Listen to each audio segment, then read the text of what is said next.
अस्सलाम वालेकुम दोस्तों, आज हम हिंदुस्तान में कायम एक सल्तनत जिसे लोग मुगलिया सल्तनत के नाम से याद करते हैं, इसकी तारीख के बारे में जानेंगे कि वो कब कायम हुई और कब इसका इख्तिताम हुआ। मुगलिया सल्तनत की बुनियाद और इसका पहला हाकिम, इसका नाम था ज़हीरुद्दीन मोहम्मद बाबर। ये फ़रगाना के हुक्मरान थे। ज़हीरुद्दीन मोहम्मद बाबर का ताल्लुक़ अमीर तैमूर और चंगेज़ खान की नस्ल से था। ज़हीरुद्दीन मोहम्मद बाबर बहुत छोटी उम्र में ही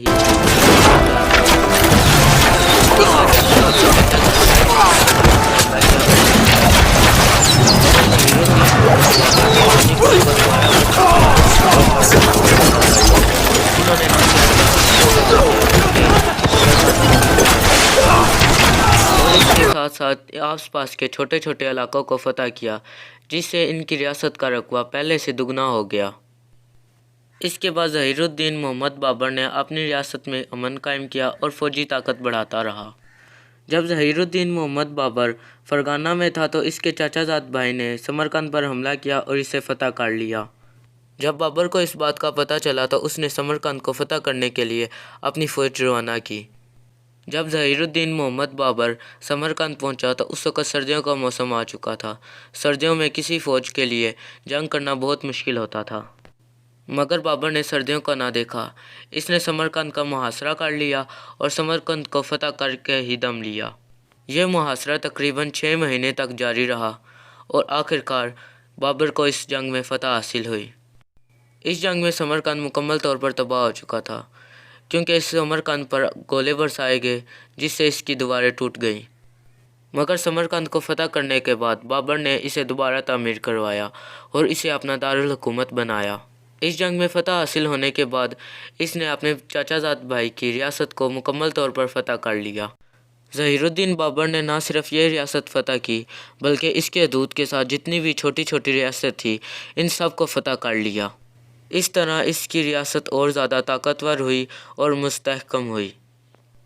ज़हीरुद्दीन बाबर ने ईरान की सफ़वी सल्तनत के साथ एक फ़ौजी मुआहदा किया, जिसके तहत ईरान ने अपनी फ़ौज ज़हीरुद्दीन बाबर को दी और बाबर ने इस फ़ौज के ज़रिए ना सिर्फ काबुल को फ़तह किया, बल्कि काबुल के साथ जितनी भी छोटी छोटी रियासतें थीं, इन सब को फ़तह कर लिया।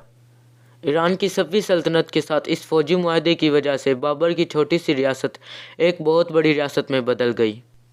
ज़हीरुद्दीन बाबर ने अपनी इस बड़ी रियासत में अमन कायम किया और अपनी फ़ौज को और ताकतवर बनाया। इसके बाद इसने अपना नया दारुल हुकूमत काबुल को बना दिया। काबुल क्योंकि एक बहुत बड़ा शहर था। इसकी रियासत की सरहद एक जानिब सफ़वी सल्तनत और दूसरी जानिब दिल्ली सल्तनत के साथ थी। दिल्ली सल्तनत सफ़वी की तरह एक बहुत बड़ी सल्तनत थी, जिसके हुक्मरान का नाम इब्राहिम लोदी था। बाबर का ख्वाब था कि वो हिंदुस्तान का बादशाह बने। इस वजह से इसने दिल्ली सल्तनत पर हमला कर दिया। यह हमला तकरीबन 1526 ईस्वी में हुआ। इस जंग में बाबर के पास 20,000 की फ़ौज थी और इब्राहिम लोदी के पास तकरीबन 2 लाख की फ़ौज थी। इब्राहिम लोदी के पास फ़ौज के अलावा 10,000 हाथी भी थे। यह जंग पानीपत के मकाम पर लड़ी गई। इस जंग के शुरुआत में इब्राहिम लोदी को बहुत सी फतूहात हासिल हुई। इस जंग में इब्राहिम लोदी के पास कोई तोपें नहीं थी। इसके बरक्स सल्तनत उस्मानिया के सुल्तान सलीम याउश ने ज़हीरुद्दीन बाबर की मदद करने के लिए अपनी तोपें भेजी। जब ये तोपें ज़हीरुद्दीन बाबर को मिली तो इसने जंग का नक्शा ही बदल के रख दिया। पहले वो ये जंग हार रहा था, मगर इन तोपों की मदद से वो जंग जीतना शुरू हो गया, क्योंकि इब्राहिम लोदी के हाथी तोपों की आवाज़ से डर जाते और अपनी फ़ौज को ही कुचल डालते। इस तरह इब्राहिम लोदी की फ़ौज हर जंग में शिकस्त खाती गई। यह जंग तकरीबन 1 साल तक जारी रही। यह जंग पानीपत के मकाम पर हुई, इस वजह से इसे बैटल ऑफ पानीपत के नाम से याद किया जाता है। इस जंग में ज़हीरुद्दीन बाबर ने इब्राहिम लोदी की इतनी बड़ी फ़ौज को शिकस्त दी और इसी छोटी फ़ौज के साथ इसने पूरी दिल्ली सल्तनत पर कब्ज़ा कर लिया। अब ज़हीरुद्दीन बाबर एक रियासत पर हुक्मरानी नहीं करता था, बल्कि एक पूरी सल्तनत पर हुक्मरानी करता था। तो इसने इस सल्तनत का नाम मुगलिया सल्तनत रख दिया, जो तकरीबन 300 साल तक कायम रही।